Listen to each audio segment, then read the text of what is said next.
Happy Monday, my friends. Lighting my incense again. I got some new incense this weekend. It's called India Temple and it smells amazing. Let's get on with the vlog.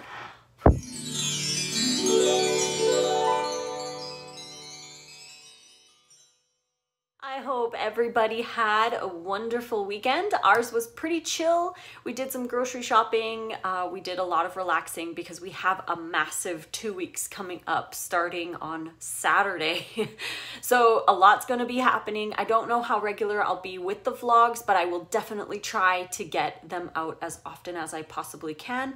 But Saturday, we're going to go see Dr. Gregor. Sunday, we're going to be attending a Cube of Truth for Anonymous for the Voiceless. And then we're leaving for Portland, where we will be starting our retreat. The retreat starts on February 12th and it runs until February 23rd with Ted CARR. So that's going to be an in-depth, intensive, raw food content creator retreat. So you'll be watching all of the good stuff happen, probably mostly on Instagram. So if you want to head over there and follow at Raw Food Romance, at Raw Natty Nate, and at Fruitarian to check out from Ted CARR's perspective while he's there with us, teaching his amazing skills in the online business realm. So that's going to be happening. And yeah, so that's why we had just a super chill weekend, because we're going to be so busy coming up. And I posted my Saturday vlog just now. This video is going to be coming out later tonight. So you're going to get 2 Lissa videos today. And on Friday, I think, or Thursday, I released the falafel video. So if you guys have been waiting for the falafel burger recipe video, that is ready for you to watch. We had so many requests to make this recipe video, and we were very excited to film it. And there were a couple people who messaged asking if it was considered a high-fat meal because of all the seeds that we were using and the nuts in the dressing. So I wanted to address that in this video because some people have some questions about high-fat items. Like, if I do make something with cashews, am I still 80-10-10, or can I eat that on an 80-10-10 style diet? And I personally believe that yes, you can. It's all about moving things down to an appropriate amount. If you're gonna have like a whole cup of cashew spinach dip with maybe 1 cucumber dipped in that, yes, that's going to be a high-fat dinner because the majority of the calories that you're consuming are from the cashews, because a cucumber only has 30 calories, whereas a cup of cashews is in the hundreds. So the percentage is way off. But if you had maybe a quarter of that spinach dip, and on the side to dip, you had a whole head of romaine lettuce, some cherry tomatoes, that whole English cucumber, maybe a bell pepper, and some little carrots to dip in there, and you just dipped sparingly and not like huge chunks on each piece, then it would be considered a low-fat option because you're just consuming a small amount. You can still enjoy high-fat options, just, you know, portion control, I guess. Eat an appropriate amount. It's not restricting, it's just eating an appropriate amount. We don't want to be overdoing it and eating all of these crazy amounts of fats, even though it's very difficult. I mean, just 1 avocado can throw your percentage way high. We've got Jai. Hi, Jai. And then we've got Raja right here sleeping. They've come to join in on the video. I hope that helps answer some of your questions. If you want to have a higher fat option, just make sure that you have it with a lot of other things. So a great option for the falafel recipe would be to make the patties smaller and then just use one with, you know, the lettuce bun and the tomatoes and all of the good ingredients that are in there. You could even make a lower fat option for the sauce. But if you just use 1 patty, a little bit of sauce, and then you had a big gigantic side salad, then it balances out. The amount of things that you have that are higher fat will be balanced out by everything else. Another tip that you can do is also to eat no fat for breakfast and lunch. If you plan on having something with higher fat for dinner, like if you're going to go out to a raw vegan restaurant and you want to have a piece of cheesecake, again, it's not ideal, but if you're gonna do it, then make sure that you have lower fat for the rest of the day so your daily overall fat percentage is lower. Now, obviously not recommended to go overboard on the fats, but that's why we used sunflower seeds and sesame seeds in the falafel burger patties to make it a little bit more on the seed side instead of using so many nuts. Even though the sauce had some cashews in it, you can always make a different sauce if you want. You can use other seeds, you can use hemp seeds or sunflower seeds again in that to make like a nice lighter tzatziki. You could also use more cucumber than you're using the nuts. You could split the fat in half by adding more cucumber than the cashews. So it's really up to you where you want to go with it, but it's honestly, it's such a fun recipe and you can eat so many other foods along with your falafel patty so that it isn't a high fat option. And that's what we do. We try to eat appropriate amounts of the higher fat items just so that we stay within the 80-10-10 range. And for those of you who may not know or who are new, hi, thank you for joining me. But if you don't know what 80-10-10 is, it's 80% of your calories coming from carbohydrates, 10% coming from protein, and 10% coming from fats. That's what I personally believe to be the most ideal macro ratio, because you're not eating high fat to interfere with insulin and you actually burn more carbohydrates because you don't have the fat kind of blocking them from being burned. And it's also easier to eat higher calorie because you're not actually eating tons of fats. The more fats you eat, the more fats you crave, the more sluggish you get. And yeah, I feel way better. More weight gain if you eat higher fat.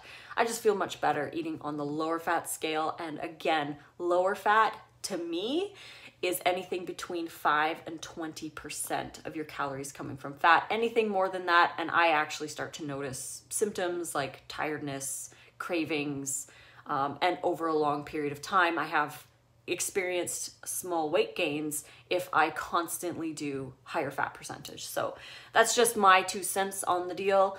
But if you were wondering about the fat content in the falafel burgers, I wouldn't worry too much about it as long as you're eating lots of other things throughout the day and with the burger patty, you should be totally fine. Don't worry about it at all. Again, we need healthy fats in our bodies, so no big deal. What else is new? Oh, Nate is going to be joining the gym with me because he's going to go in the morning instead of working out here at the house. It's just so much easier to go somewhere and to kind of have like a goal. I find personally, again, as I've mentioned in other videos, I find it really difficult to work out at home because of so many distractions and excuses. I'm human, just like everybody else. I have my struggles, and this is definitely one of them. But I was thinking about it, and there was this podcast that we were listening to or something, a YouTube video, and they were talking about how do you plant a 100-year-old tree?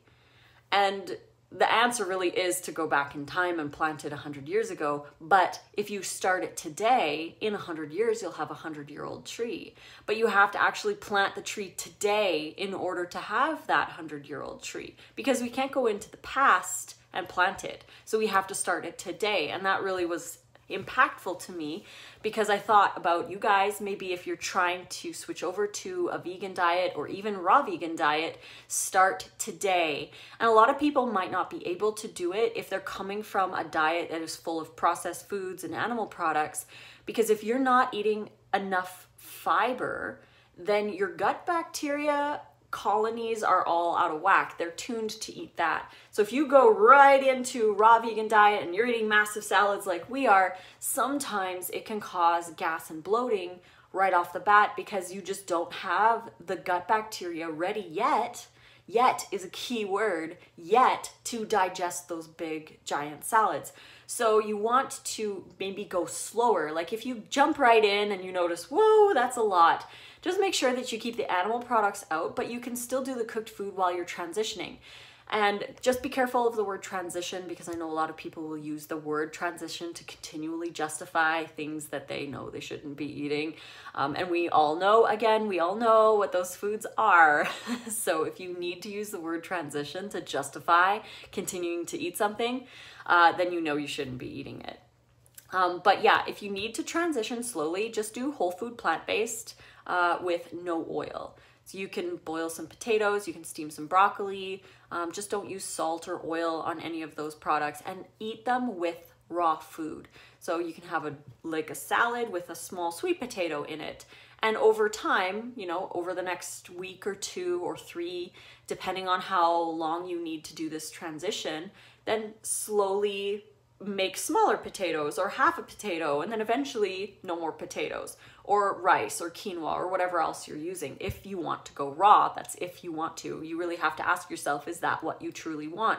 Is that what your body needs? Is that what you are ready for? Because not all of us are at the physiological level to be able to digest the raw food because of our past consumptions.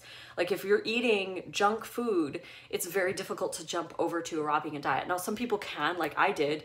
I was eating the worst foods ever before I became raw vegan, and I didn't have as much gas and bloating, but some people do. It really depends on the state of your gut biome. If you were a C-section baby, if you were breastfed, if you were born naturally through the birth canal, what were you exposed to when you were a young child? Did you have pets in the house? Did you have a garden that you dug in? There's all kinds of questions that you need to ask yourself that set up your gut biome when you were a kid, when you were a baby, that kind of stays with you through life. And also, how many rounds of antibiotics have you had? How many times have you wiped out a lot of the colonies in your gut that can take months to years to rebuild? This is another question that you want to ask yourself. So not everybody in this day and age is ready or prepared to go all in with raw food, but you can get there if you transition slowly. And don't use the word transition as an excuse to go back to the other foods, like potato chips, for example. Just do the boiled potato. Don't do the potato chips or the French fries or anything like that with oil and salt. Just stick to the whole food items and add them to your raw meals so that you still get a little bit of the comfort from the cooked food while you're transitioning. That's key. While you're transitioning, set goal dates, set, how you're feeling, and always start to eliminate those cooked foods out of your diet if you plan to go raw, and do it slowly if you need to. Like, listen to your body. And when I mean listening to your body, I don't mean the classic intuitive eating. That's a whole other topic. And I kind of want to go into it in this video. So if you guys don't mind, I might just touch on it a little bit. Is that the intuitive eating can be really detrimental to many people. It seems so ethereal and beautiful to intuitively eat, and we want to intuitively eat. However, we don't know how to eat in the first place. We don't have that base foundation of how to eat. We don't even know what we're eating for the most part.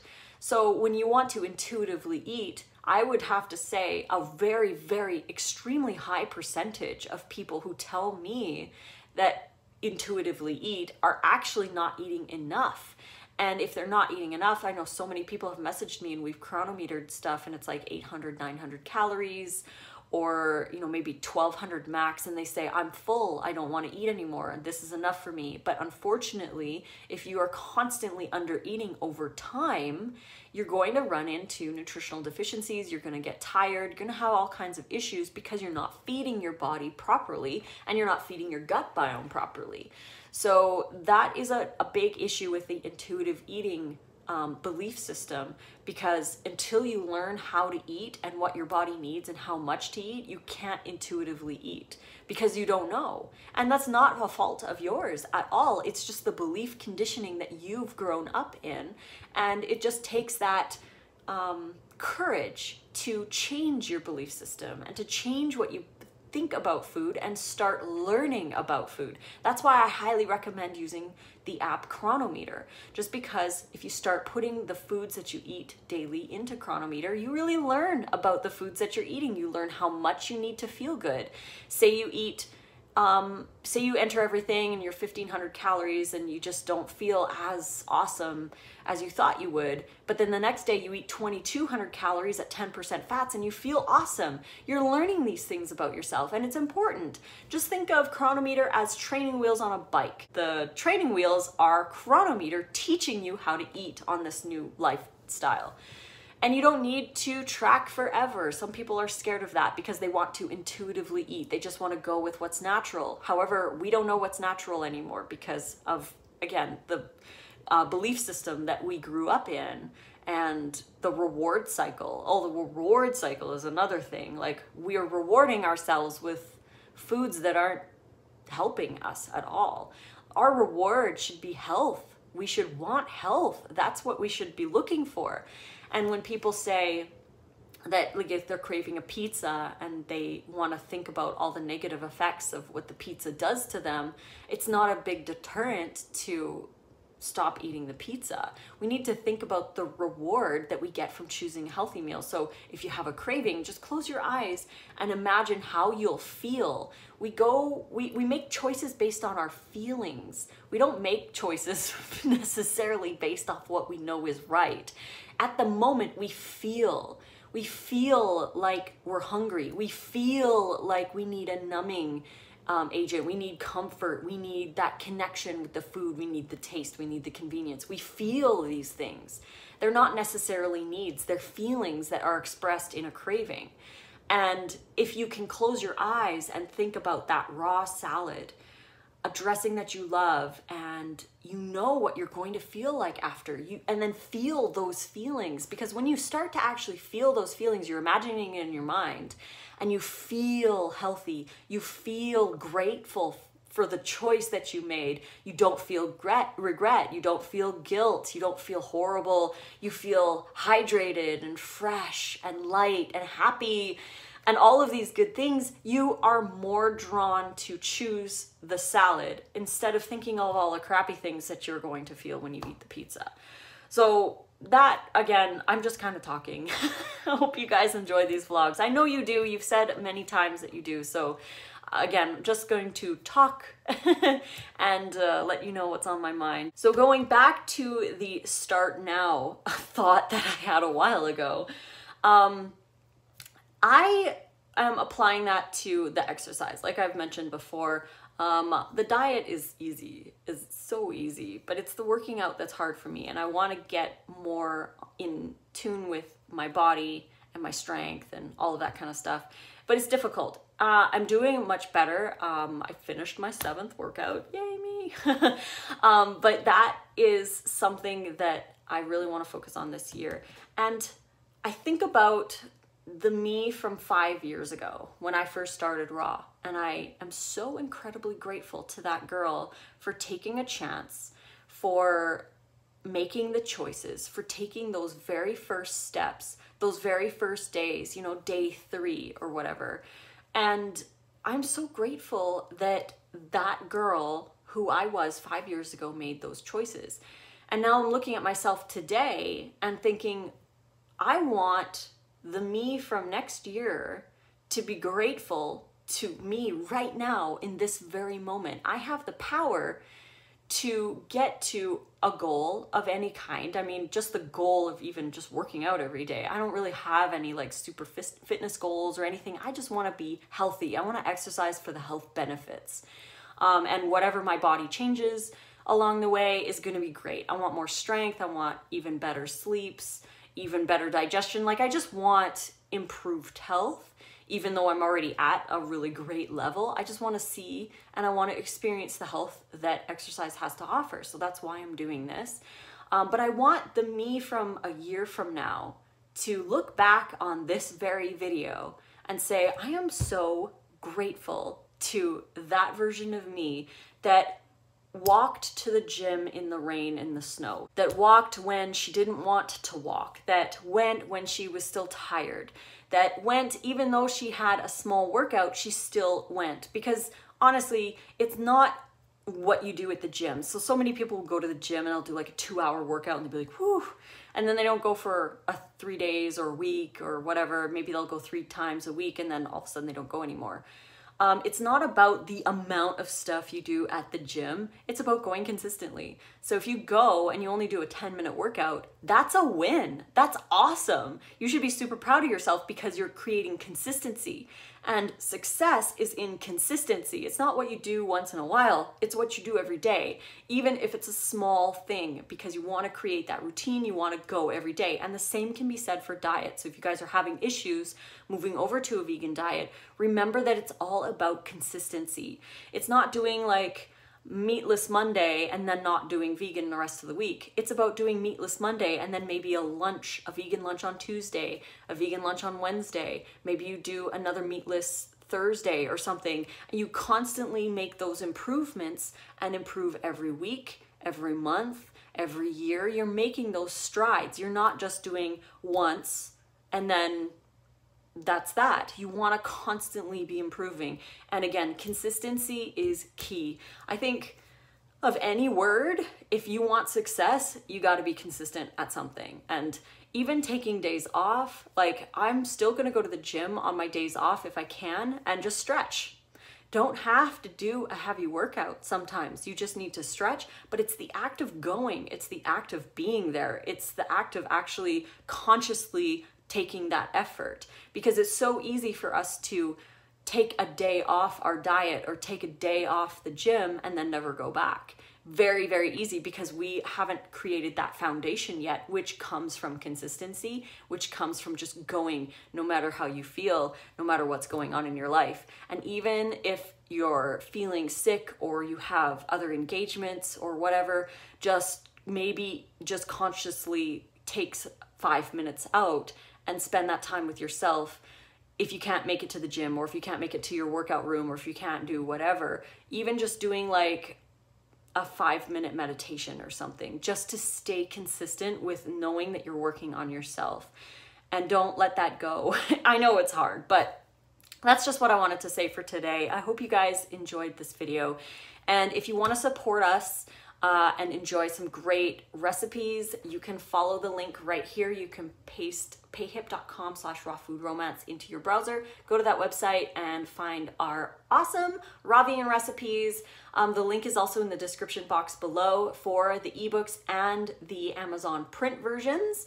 They're all down there, so you can head down there and check them out. Right now, for the month of February, for most of the month of February, the sale will end on February 23rd, but they are 30% off, so you can use code Portland and get 30% off ebooks. This isn't a discount on Amazon, and that's another thing I wanted to address.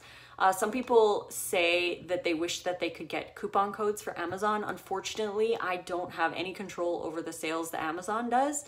Amazon is its own entity. They do their own thing over there. I just get a royalty off each copy that's sold, and they put things on sale based on an algorithm. So if something is selling fast and selling a lot, they're printing a lot of them. So their printing cost goes down, and they put it on sale for other people because again, their printing cost is low. So that's when they go on sale. I have no say, unfortunately, for the sales on Amazon. It's print on demand, so whenever somebody orders it, they print it right there. They don't have like a stock of my books or anything, so that's another reason why it's a little bit more expensive. Also, it's full color, and especially the Dips and Dressings book is full amount of pages. Like I couldn't add any more pages. So I had to condense that one compared to the ebook version. But the ebook versions, I normally almost always have on sale. If you need a sale code, just head over to my Instagram, because I do post the sale codes in my posts. So if you're interested in that, please head on over there and grab those. And if you want to watch the falafel video, the link is in the description box below. You can make those awesome falafels. Tag me so I can see how you dress them up. And yeah, you can find me on Instagram, TikTok, and Twitter at Raw Food Romance. On Facebook, Lissa's Raw Food Romance, and on Snapchat, Lissa Raw Vegan. So until next video, guys, mwah, and fruit on.